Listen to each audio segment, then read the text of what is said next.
Hi everyone, can see participants joining now. So I just wanted to welcome you all today to our webinar on preventing corruption in transition mineral supply chains. My name is Susannah Fitzgerald, and on behalf of myself and my colleague Matthieu Salomon, who have been leading this work at NRGI, we'd like to thank you for all making the time to join us today. And we'd also like to thank Heising Simons Foundation for their generous support of our work in this area. So I'm going to start off today with some general Zoom housekeeping and then briefly explain why we wanted to discuss this topic and then introduce our panel. So in terms of the Zoom housekeeping, one of the main things we wanted to flag to you is that we have simultaneous translation. So there should be a globe button at the bottom of your screen that says interpretation, where you can pick the channel that you'd like to listen to, with the options being English, Spanish or French. So most of the speakers will be sharing their thoughts in English today, but we should have one or two presentations in another language.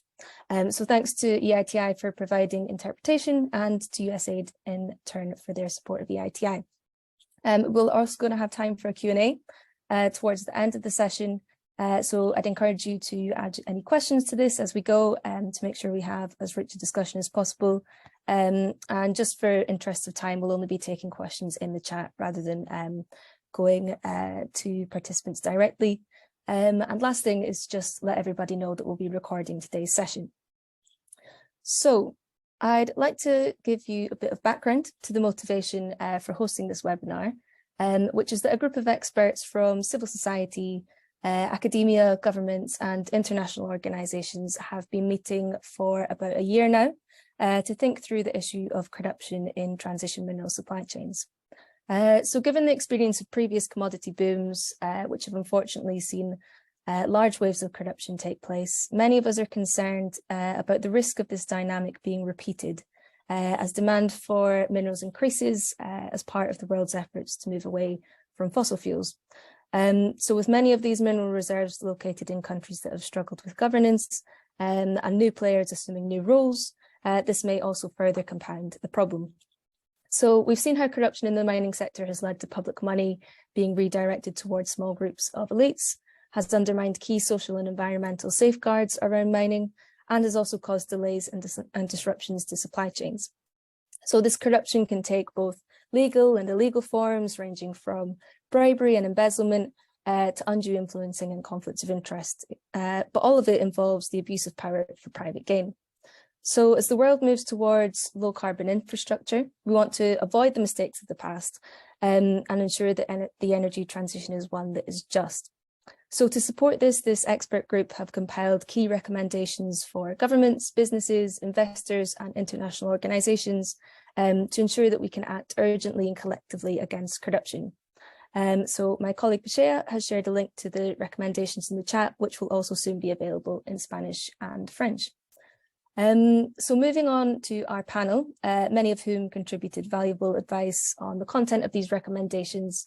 We'll first be hearing from Rashad Abelson, who is a due diligence and legal expert with the OECD Centre for Responsible Business Conduct, where he focuses on supporting implementation of government-backed standards for responsible mineral supply chains. We'll then be hearing three different perspectives from countries that are producing key transition minerals. So from Fernanda Ballesteros, who leads NRGI's research and advocacy work in Mexico, related to the governance and the energy transition in national oil companies, lithium and other transition minerals. We'll be hearing also from Emmanuel Umpula, a senior expert on business and human rights and executive director of African Resources Watch, who's based in the Democratic Republic of Congo.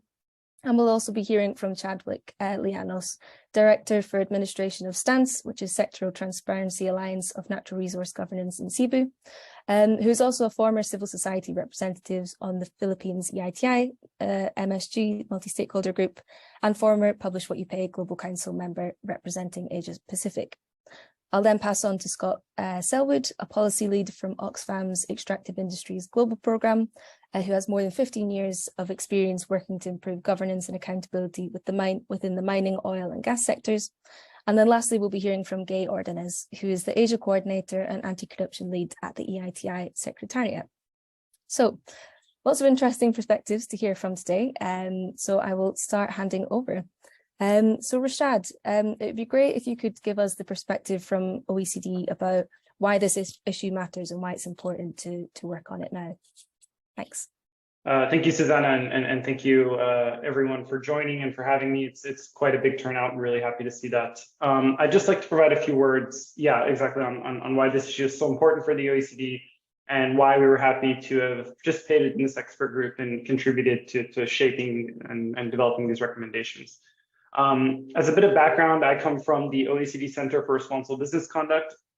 We're the part of the House that supports our member governments on the development and implementation of government-backed standards on how businesses should behave with respect to their impacts on human rights, labor, the environment, and governance. We have an overarching standard that applies to all business and a specific standard on mining and mineral supply chains. And the purpose of these standards is twofold. It's number one, to promote sustainable investment in high-risk areas through proper risk prevention and mitigation measures, meaning we don't want to see companies de-risking through disengagement from high-risk areas. We want sustained, responsible engagement. And number two is to help ensure accountability and remedy in situations of corporate misconduct. These standards are clear with regards to corruption. They say that companies should not offer, promise, give, or demand any bribes and resist the solicitation of bribes from others. This is applicable to the whole of supply chains, meaning our governments expect companies to abide by these standards from the miner to the commodity trader, all the way down to the manufacturer and retailer that might be based in OECD countries, including companies that are potentially outside of the scope of criminal liability for foreign bribery, for example, but still are directly linked to potential corruption through their company operations. So that means, from the perspective of the 50 governments that back these OECD standards, all companies in mineral supply chains are expected to conduct risk-based due diligence on their entire supply chain and to put measures in place to prevent or mitigate risks of corruption so that they can stay engaged in mining regions without contributing to harm. And just to repeat a little bit of what Susannah said, the rush to secure minerals critical for the green transition it's great because it's offering opportunities to support sustainable development in mining regions, but obviously it substantially increases the risks of corruption. The IEA, in a study done jointly with the OECD, anticipates the demand for battery minerals to grow between 20 and 40% over the next 40 years, over the next 20 years, and depending on the mineral. That same study found that the most of the production of these minerals are in areas that generally score low on governance and environmental degradation indicators. So the reality on the ground is that the corruption issue is increasingly unavoidable. Many companies do not feel comfortable to invest in high-risk regions because of corruption concerns, and this will lead to companies further down in the supply chain to seek alternative sources of supply, though those alternatives are slowly shrinking. And corruption is a core enabler, as we've known for years, of a number of other harms, including human rights abuses and environmental degradation. So not only is it bad for sustainable development because of those corrosive effects and knock-on effects, but it's also bad for business. So companies and governments need to take urgent action. And that's really the main point of these recommendations that NRGI linked to in the chat. So far, we have not seen sufficient action to address corruption in mineral supply chains. And given the climate and national security implications of securing these minerals, our fear is that the rush to secure them will come at the cost of securing them responsibly.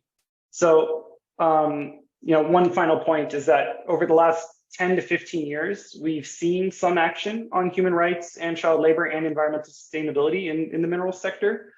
But without a whole of supply chain approach on corruption, we could end up undermining progress made on all these other issues. And actually, going back to the recommendations of this group, this isn't just a whole of supply chain approach that's necessary, it's a whole of society approach. So government, civil society, IOs, all have clear roles to play as well. So that includes enforcement of existing legislation on foreign bribery, on mining, on supply chain due diligence. It includes supporting the work of accountability actors, such as NGOs and journalists and whistleblowers, And it includes capacity building and leveraging foreign aid to support the anti-corruption agenda. Likewise, for the upstream segment of the supply chain in particular, these companies and these governments need to be implementing EITI standards, publishing beneficial ownership information, and payments to government information. This will make it easier to identify risks, to prioritize corruption mitigation and prevention efforts, and support due diligence and enabling an environment for business as a whole. That way business can positively contribute to the societies in which they operate and use this minerals boom for good. So that's all for me. I'm really looking forward to the discussion, and thank you for, again, for inviting me. Thank you, Rashad. And yeah, thank you for the work that you and OECD more broadly are doing on this. I think it's a really important contribution and kind of reinforces the point you made about that we all have a responsibility to take action on this. So turning to kind of one of the last points you made there about the upstream dimension. Fernanda, if I could turn to you first. So there's a new legal regime in Mexico for lithium. And it'd be really interesting to know a bit more about if this new regime has considered issues around corruption, or conversely, if there's a risk that it could be bringing new corruption risks to the country. Thank you. Gracias, Susana, y gracias también por la posibilidad de la traducción. Pues sí, como dices, en México hay un nuevo régimen. Ayer, el año pasado hubo reformas a la ley minera, en donde se establece un régimen especial para el litio, y se dice que el Estado será el único encargado de la explotación y aprovechamiento de este mineral. Entonces ya no habrá la posibilidad de concesiones o licencias por parte de los privados. Sin embargo, una gran parte de los recursos hasta ahora identificados en México ya se habían concesionado a empresas privadas, y estas concesiones se mantienen. Entonces, en realidad va a haber un doble régimen. Por un lado, las concesiones ya otorgadas hasta antes de la reforma seguirán existiendo y se seguirán rigiendo por este régimen general de concesiones. Y a partir del año pasado, la explotación sí será llevada a cabo por el Estado, por medio de una empresa estatal nueva que se creó también, que es Litio para México. Entonces, creo que para efectos de esta conversación, es interesante ver que en las razones que se dan de la reforma sí se reconocen problemas del régimen de concesiones que existen en México, y algunos de estos problemas pues están relacionados con los riesgos de corrupción, con problemas de gobernanza del sector minero en general, ¿no? O sea, en México tanto problemas de recaudación fiscal, de trazabilidad de los recursos, pero también muchos problemas alrededor del impacto ambiental y social que ha generado la minería en México y que hace que haya muchos conflictos. Hubiera sido importante meter cambios al régimen de concesiones que van a seguir existiendo para, como les decía, para el tema del litio también, pero no se hicieron estos cambios, ¿no? Y esto parecería una oportunidad perdida en un momento en donde pues hay un boom de estos minerales, y también desde NRGI consideramos que podía ser una oportunidad para mejorar el estándar y cuestiones de gobernanza a lo largo del sector minero. Pero además también en estas reformas no quedaron claros los objetivos y las responsabilidades del Estado. Y aunque hay una intención de que el Estado juegue un papel más relevante y que tenga mayor control, eso es claro, pero no quedaron claros, por ejemplo, el mandato que se le da a la empresa estatal, tampoco cómo va a ser esta relación entre las concesiones pasadas y el nuevo régimen. Entonces, hasta ahora estas reformas y todo lo que se ha hecho en relación con el litio ha traído mucha incertidumbre jurídica y esto se está volviendo un riesgo de corrupción en sí, ¿no? O sea, la ambigüedad, la aprobación fast track de la reforma, limitar el número de participantes, la falta de transparencia en los procesos, son todos señales o riesgos de corrupción para un sector como el minero.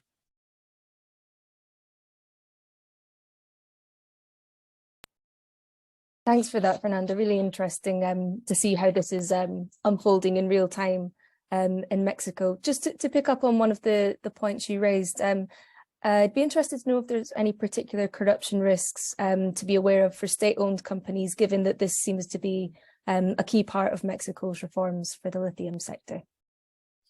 Sí, creo que sería muy importante también en relación con la creación de esta nueva empresa estatal, de esta SOE, reconocer los riesgos propios que tienen este tipo de empresas para poder regularlos apropiadamente, ¿no? NRGI ha identificado en diferentes guías y en casos de estudios también en otros países retos importantes para las empresas estatales del sector minero. Y bueno, lo primero es debe de haber una clara definición de los objetivos y el mandato, y una planeación a largo plazo, ¿no? Y tener una organización que promueva la eficiencia y la rendición de cuentas, entre otras cosas. Y esto no quiere decir que las empresas estatales per se no son una buena idea. Pueden jugar un rol clave en el desarrollo de un país y con un mineral estratégico como puede ser el litio, pero sí hay que pensar también en los grandes riesgos de corrupción, de baja productividad, que ha sido una experiencia en el pasado, ¿no? Entonces, en el caso del litio para México, pues no tiene un mandato claro, no tiene un presupuesto asignado, no hay ni siquiera claridad de cómo se pondrán a su disposición los bienes de la nación, si será por asignaciones, como se hizo con el petróleo. Tampoco hay claridad de cómo va a ser la asociación con privados, ¿no? Y esto es algo que en América Latina, en otros países de América Latina, también se está discutiendo, ¿no? En Bolivia hay una empresa estatal, en Chile se está buscando generar una empresa estatal. Entonces, sí convendría el volver a retomar, y en NRGI tenemos guías y temas de interés para la operación de este tipo de empresas, aunque en el caso mexicano estamos en un paso anterior, ¿no? Primero definir cuál va a ser el objetivo de la empresa, y aclarar ciertos procesos básicos para su operación.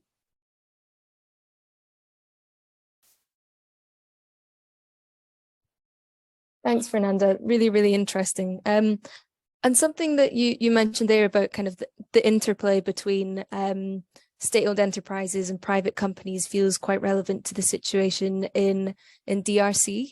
So Emmanuel, if it's okay, I'd like to bring you in there. Would you be able to tell us a bit more about what corruption risks you found with companies operating in the copper and cobalt sector in DRC, both when it comes to state-owned enterprises and maybe more international companies? Thanks.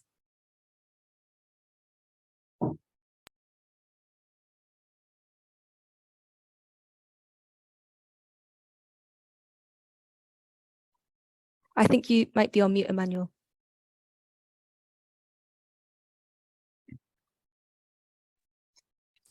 Merci beaucoup, Suzanne, pour la parole, mais aussi de m'avoir donné l'opportunité de participer à cette plateforme pour partager l'expérience de la RDC dans le secteur de cuivre et cobalt.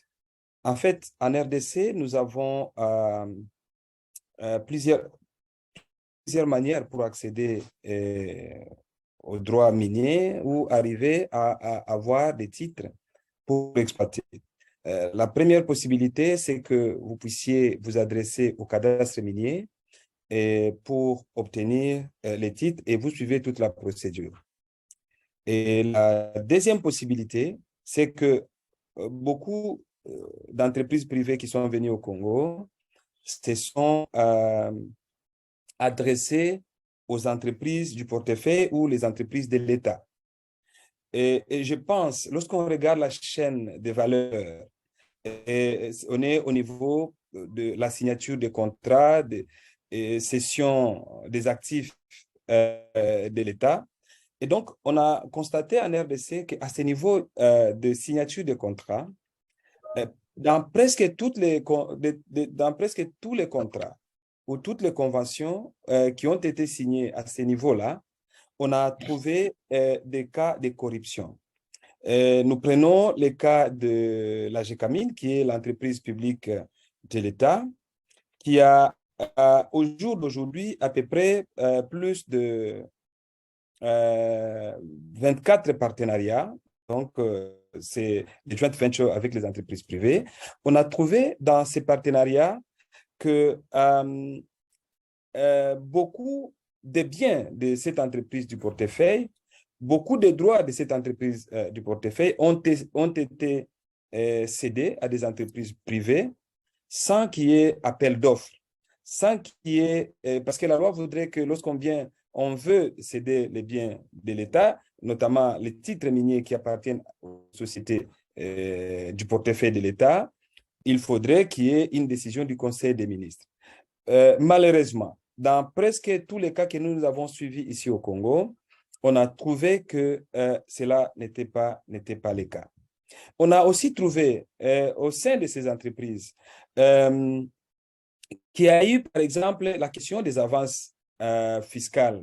Des avances fiscales où ces entreprises, elles payent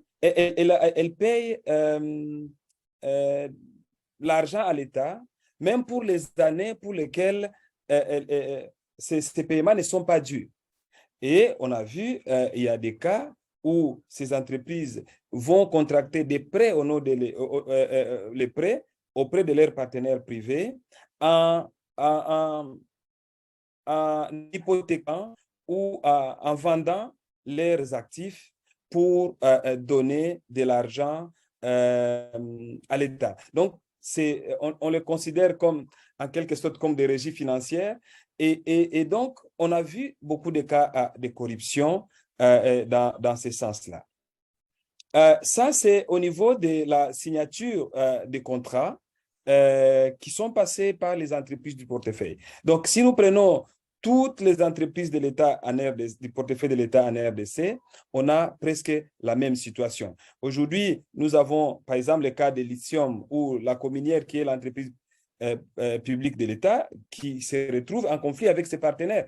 Et quand vous suivez ces dossiers, derrière cette signature de contrat, il y a des cas de corruption.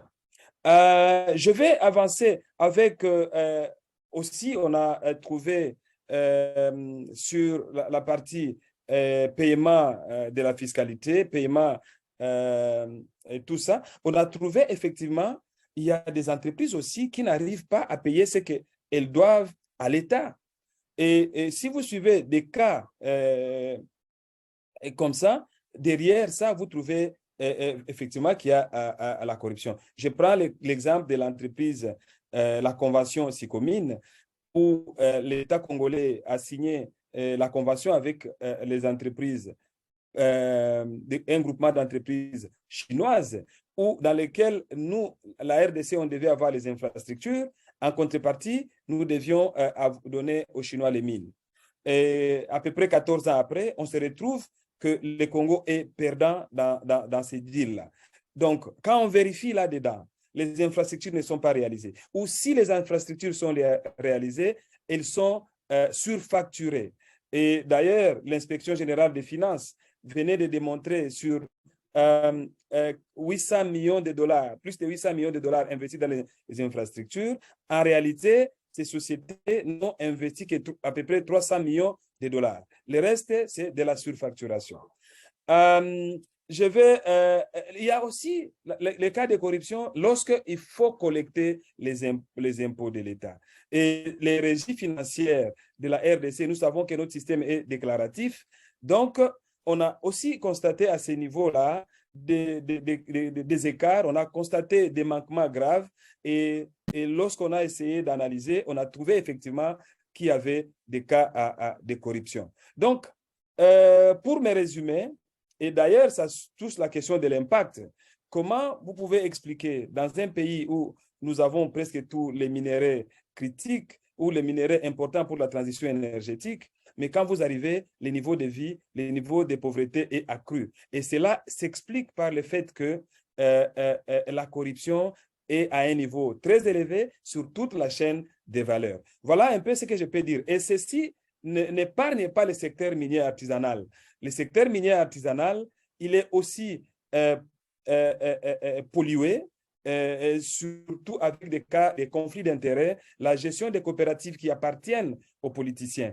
Et le fait qu'il n'y a pas des espaces où les gens peuvent exploiter, et donc les créateurs artisanaux peuvent exploiter, donc ils sont obligés d'aller travailler dans les concessions qui appartiennent aux entreprises privées. Voilà un peu pour vous donner une image de la situation liée à la question des risques de corruption. Donc, à tous ces niveaux-là, il y a des risques très graves de corruption.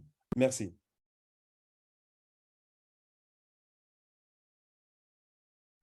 Thanks, Emmanuel. Really enlightening, and a few of the kind of the common issues that we hear in this topic coming up regarding procurement or bribery. And I thought something that was interesting was what you mentioned there about kind of ASM and how this can manifest in different types of mining. So I'd like to now bring in Chadwick to get your perspective from the nickel sector in the Philippines. So I'd be interested to know about what kind of corruption risks you see in this sector, how these could impact communities in the Philippines, and then also maybe to hear about any risks around licensing, which is another topic that we've heard of a few times. Thanks, Chadwick. Thank you. Thank you, Susannah. I'm awed to be in a group of experts.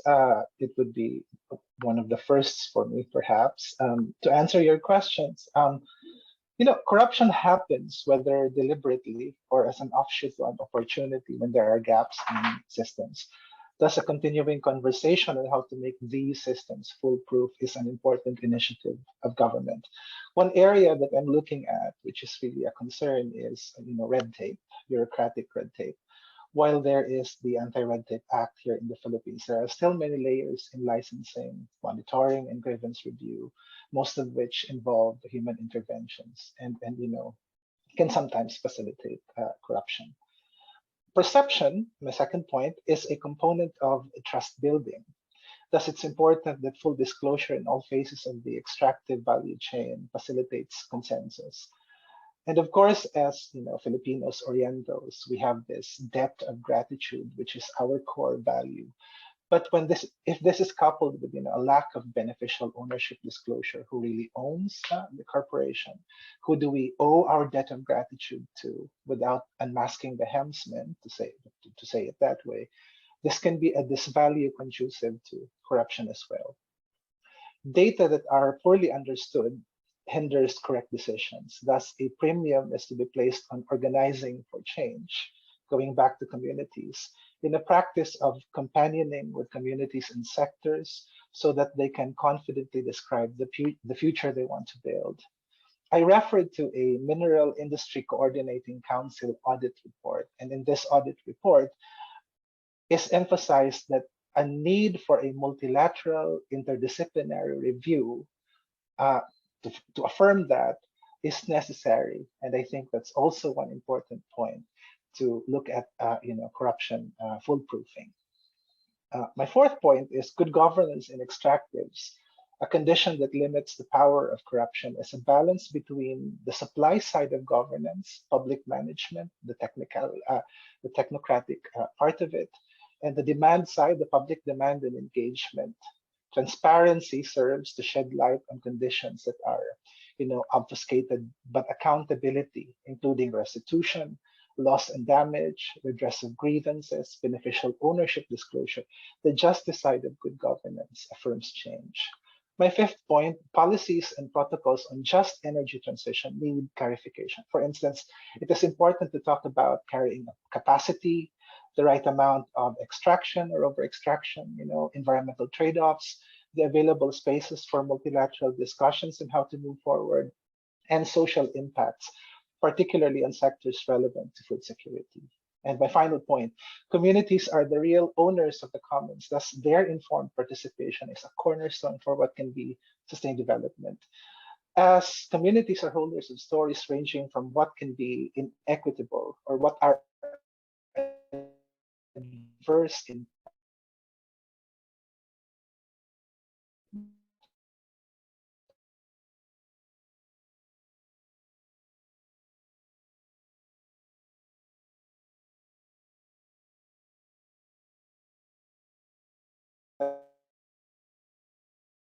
can be a venue of cooptation. Social preparation isn't emphasized, technical jargon can be confusing, a technical review team works unilaterally. So I point to the same audit review because it puts weight in increasing accountability in this particular environmental impact statement process. Thank you. Thank you very much, Chadwick. Really interesting. And I think, yes, as you said, very important to kind of emphasize the importance of communities in this as a real priority for our action and for the reason why we want to address this topic of corruption. So before turning over to Scott, who will take us through the recommendations that the expert group put together, I just wanted to give you a quick reminder that we will be having a Q&A afterwards. So if you have any questions, to make sure you add them to the box. So with that, I will pass over to you, Scott, and I think we should have some slides for this part of the session as well. Thank you. Thank you so much, Susannah.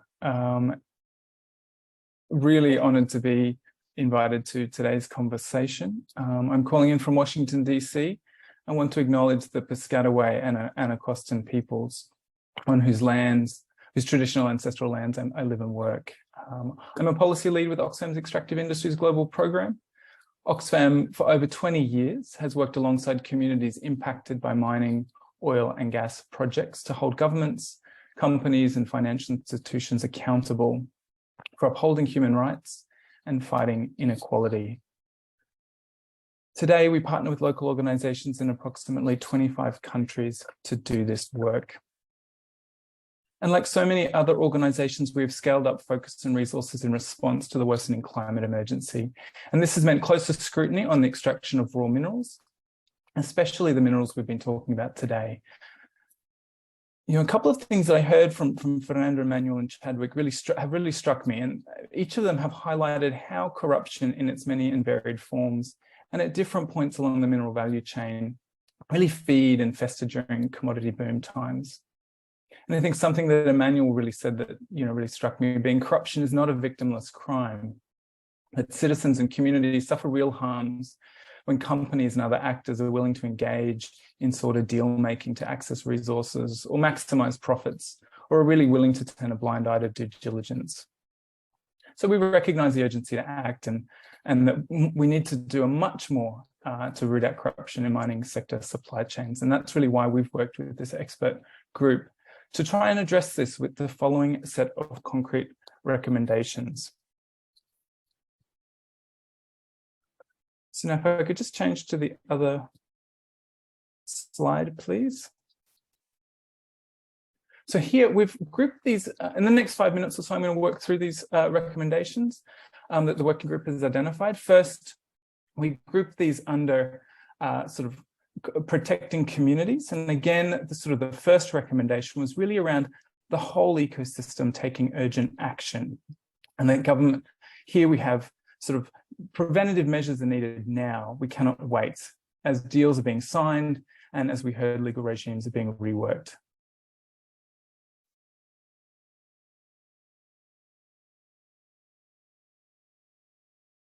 Sorry, Susannah, I wasn't sure if I've just lost the slide deck.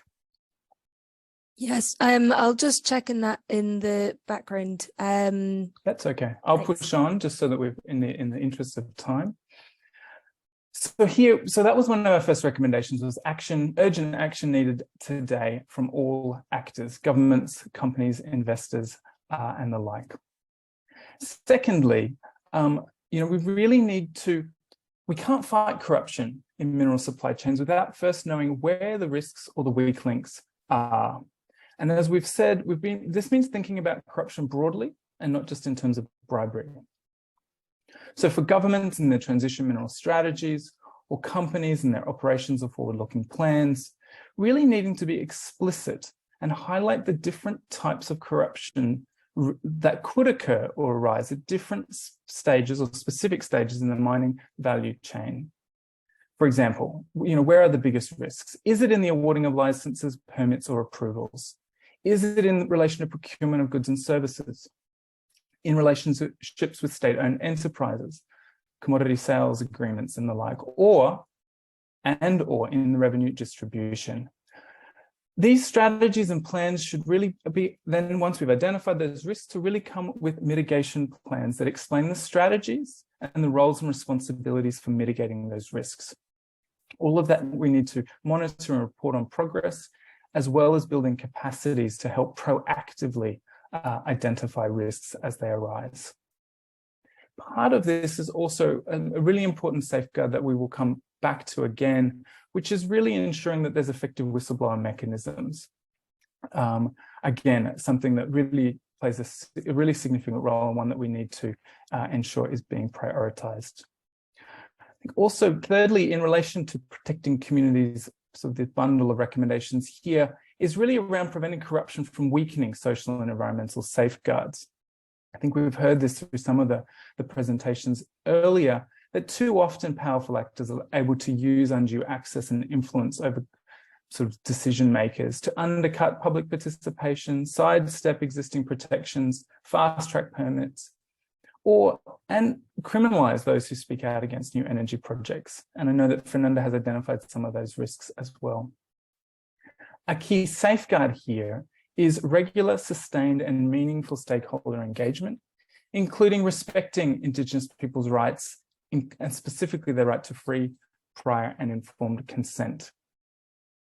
And we know that strong transparency and disclosure regimes are the foundation of effective consultation and consent processes. And so some of the important disclosures we need are around things like gender responsive environmental and social impact assessments, monitoring data, and etc.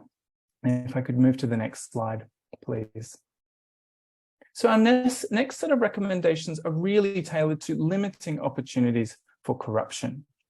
And so first, all actors need to continue to adopt and champion our core project level disclosures. And here we know that the EITI standard details the minimum transparency reporting thresholds required to meet international good practice standards. No stakeholders should adopt, accept, or endorse transparency levels that fall below this threshold.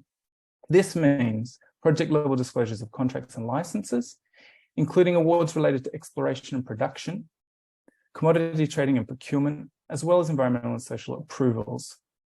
Also means disclosure of payments to governments by mining companies and commodity traders, disaggregated by project or sale.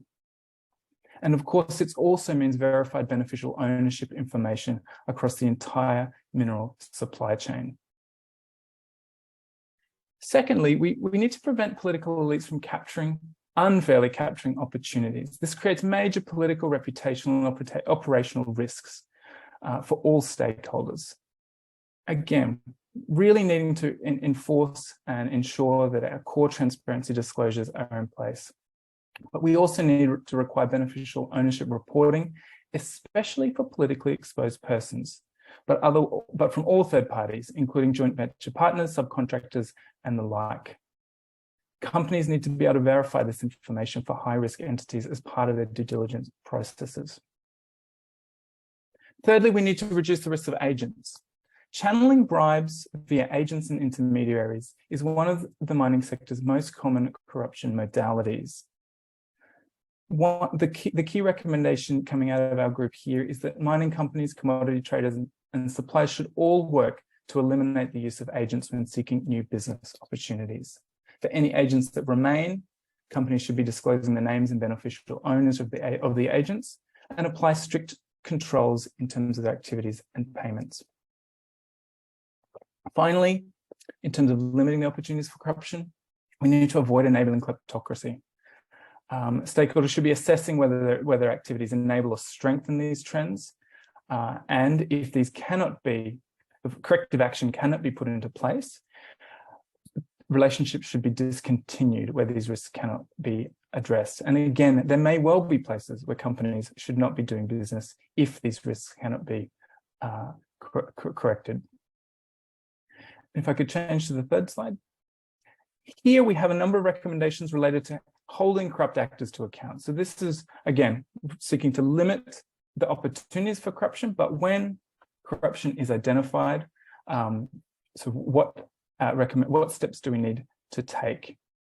And here, in relation to the first recommendation around supporting downstream supply chain actors, we recommend the work of the OECD, their due diligence guidance for responsible supply chains of minerals, and the accompanying frequently asked questions on how to address bribery and corruption risks. I mentioned earlier this second recommendation here around supporting the rights and activities of civil society, journalists, whistleblowers, and other anti-corruption actors.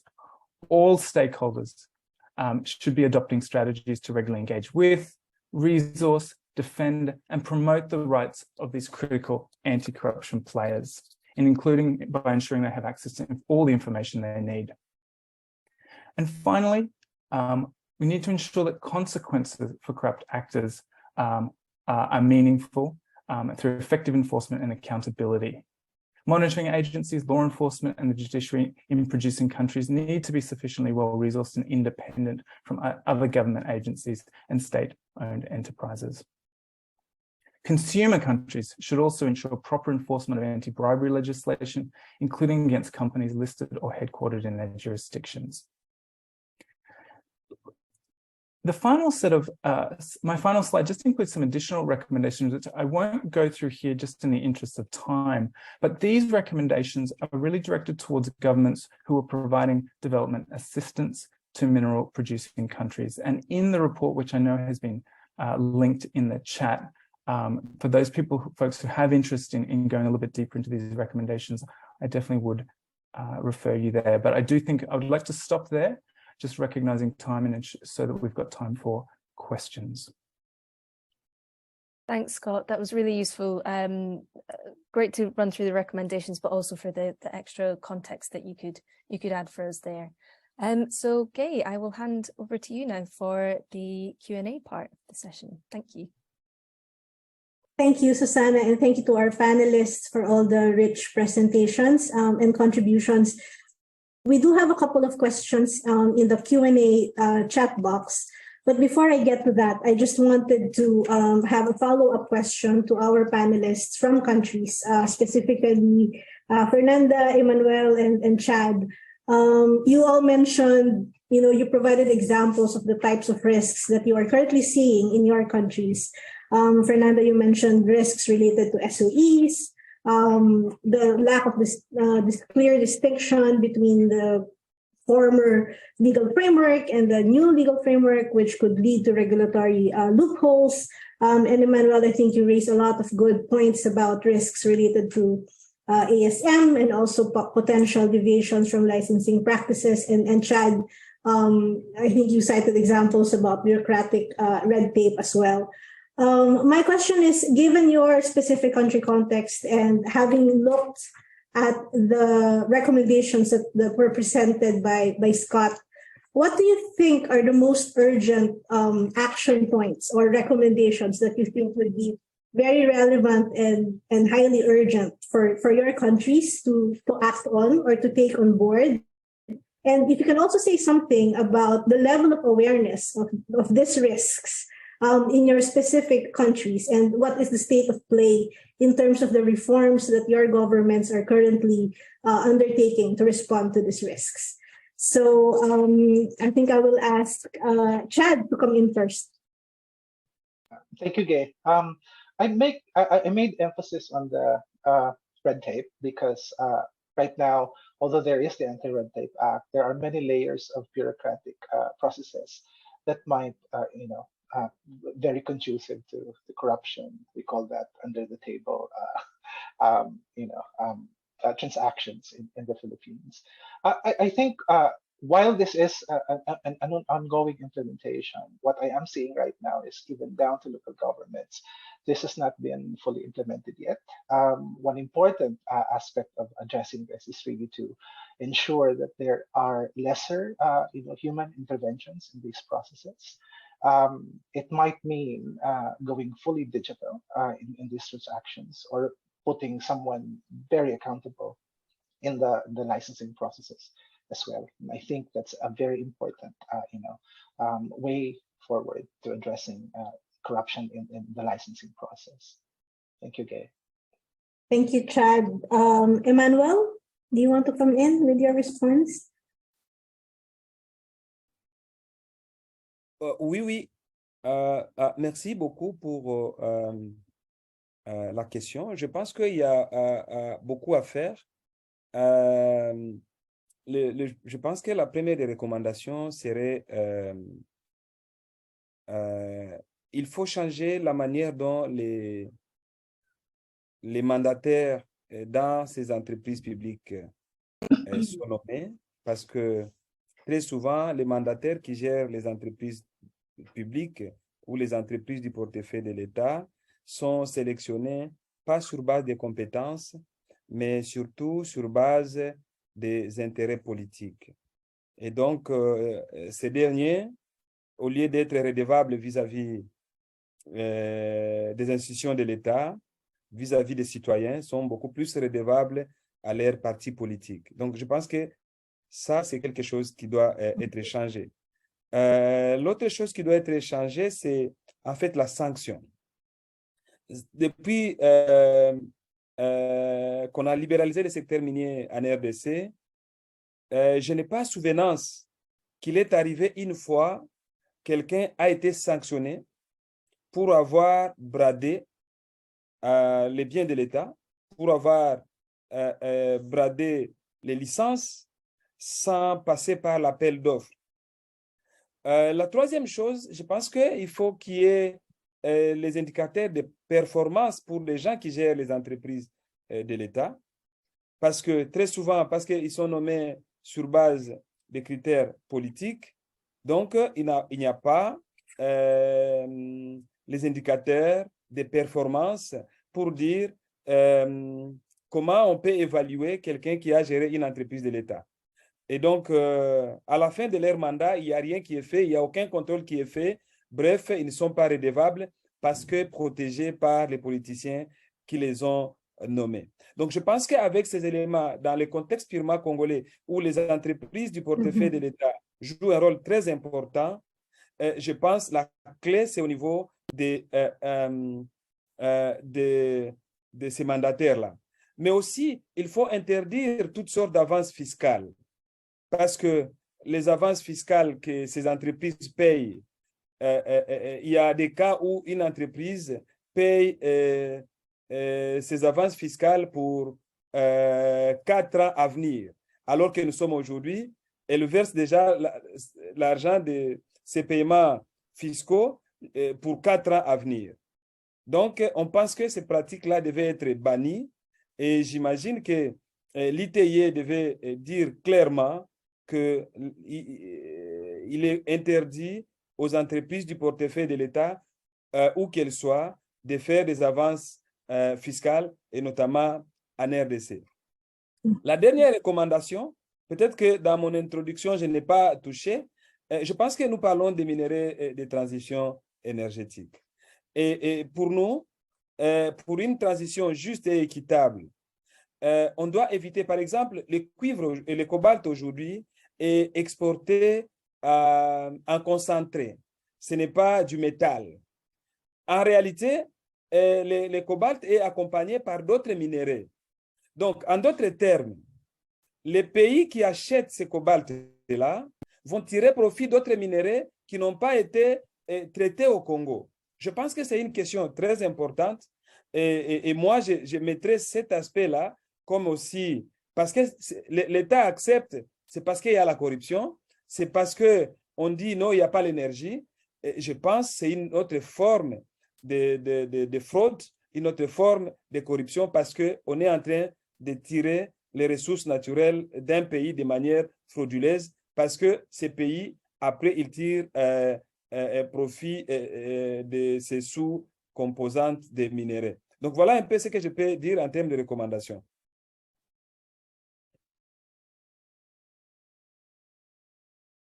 Thank you, Emmanuel. And I think that's a very important point you mentioned about the need to distinguish the valuation of cobalt and copper. And I think there's a lot of awareness that needs to be done with respect to that specific issue. And we hear that being raised by other EITI countries as well. Fernanda, I want to come to you now for your response. Sí, gracias, Gay. Yo sobre las recomendaciones, creo que destacaría la relevancia de pensar en la corrupción en un sentido amplio, ¿no? No nada más quedarnos con el pago muy de mordidas o bribes, sino también ver cómo hay otras formas de corrupción, cómo al final debilitan la protección de derechos de las comunidades, de salvaguardas ambientales y sociales. Y todos estos temas creo que están en el centro ahorita de la discusión de muchas organizaciones, pero no lo ven siempre relacionado con un tema de gobernanza, de corrupción. Entonces creo que regresar a esta concepción amplia de corrupción es una primera cosa que hacen las recomendaciones que yo me parece importante. Y bueno, y también no solo dirigirlo al gobierno, ¿no?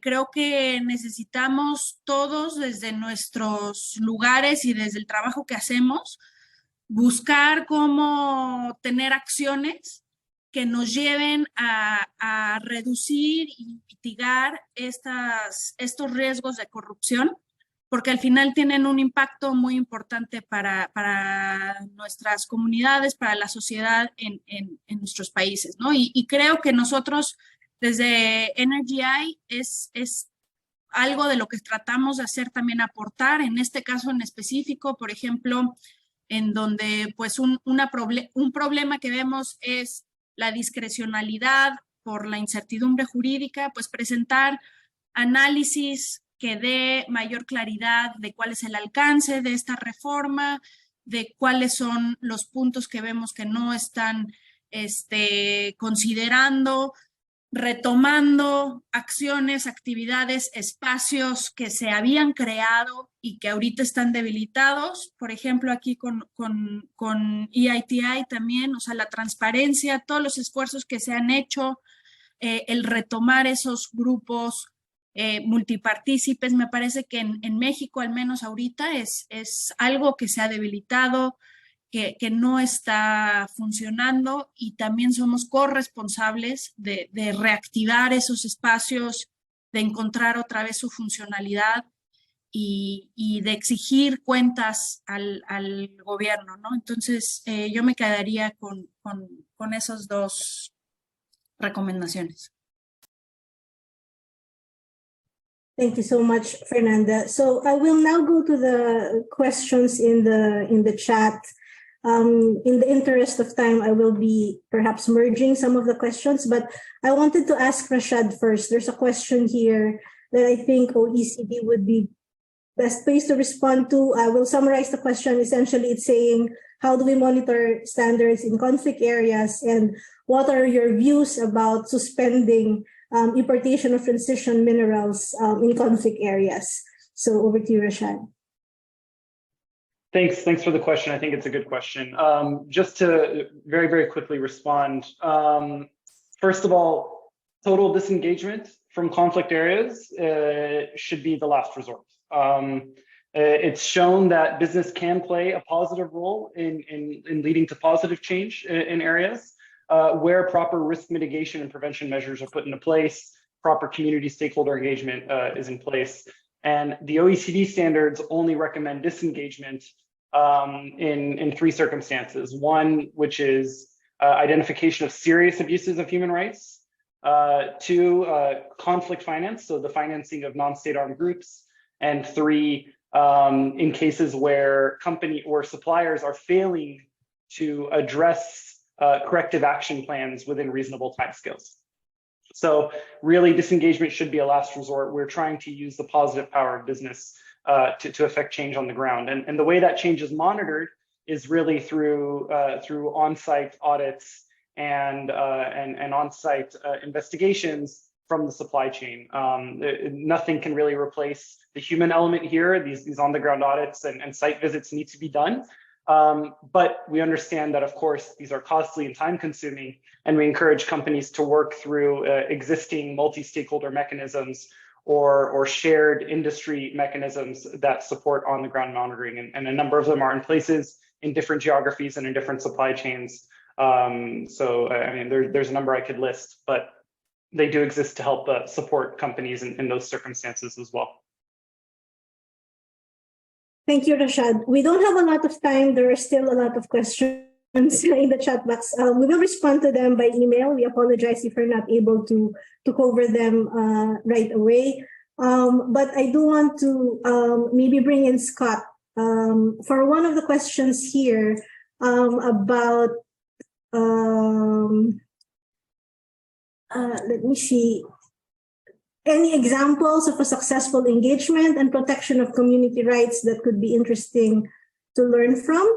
And also maybe if you can say something about how the extent to which corruption is hindering the capacity of the mining sector to foster economic development. So over to you, Scott. Sure, thanks, Gay. These are all excellent questions, and I'm afraid I probably won't be able to do the answers justice, but just quickly in terms of that second one around clarifying how corruption hinders or is expected to hinder the capacity of the sector in fostering economic development. I think there were a number of examples that we heard, I think particularly from Emmanuel and others. For example, corruption risks in relation to procurement that could sort of divert key resources away from local economic development into, say, the pockets of political elites and their businesses or allied businesses that aren't actually delivering sort of some of the economic development opportunities that could be localized and could really stay in local communities, for example. That's just one example. I think in terms of revenue distribution is another place where where different actors are able to use their influence or access to perhaps reduce the amount of taxes that are paid or direct revenues that are perhaps paid into local government or different levels through sort of the different revenue streams that might be available. When corrupt actors are able to sort of divert revenues, say, into private pockets, into other places, obviously that reduces what is ultimately available for investing in, for example, the priorities that local communities have identified. So I think it depends. So again, it's, for me, one of the big takeaways is really analyzing in each context the different mechanisms through which the corruption risks occur, and at different stages in the mineral value supply chain, and then tailor sort of the strategies for reducing those. I think we were talking a little bit at the end around that commingling of cobalt and copper. There are ways in which we can bring greater transparency to production volumes, for example, that can help, tackle some of those potentially lost revenues. Thank you. Thank you, Scott, for attempting to respond to that very complicated question in 2 minutes. So again, we apologize if we're not able to cover everything, but we do promise to send our responses via email. Perhaps just to synthesize and wrap up this session, we do want to emphasize 3 main takeaways. 1, addressing corruption risks in transition minerals is an urgent issue that needs immediate attention in months, not years. So Scott explained this very clearly early in his presentation. Any inaction would result in derailing our global efforts to fight climate change and will threaten a just energy transition. And lastly, this is very much a collaborative effort that would really require political will, company commitment, CSO engagement, as well as leadership and support from partners. You will notice, of course, that a lot of the recommendations mirror some of the requirements under the EITI standards, specifically on beneficial ownership transparency, commodity trading, contract transparency, revenue transparency, and also reporting on social and environmental data. So a lot of you here are EITI implementing countries. You have these tools at your disposal that you can really make use of in order to address some of the corruption risks that we have discussed today. So we do encourage you to leverage your EITI processes to address some of these risks. So I think we are over time now. Again, we thank everyone for all your active participation, and we thank all the panelists for your rich contributions. The EITI and other members of the expert group who are in this call stand ready to provide support. For all of you, if you need any technical assistance to understand this issue, to raise awareness, and we look forward to further engaging with you on this important global agenda. We also want to thank USAID for supporting this event, and on behalf of NRGI, OECD, and other partners, we hope that this is just the start of our continuous engagement or discussion of this topic. So I will end with that and hand it back to you, Susannah, for some more concluding remarks. Thank you very much, Kay. I'll keep it extremely brief so that we're not stealing too much more time from everyone. And just say a huge thank you to all of our panelists and to everyone who joined today for your really interesting contributions and for the great questions. So thank you again and enjoy the rest of your day. Thanks.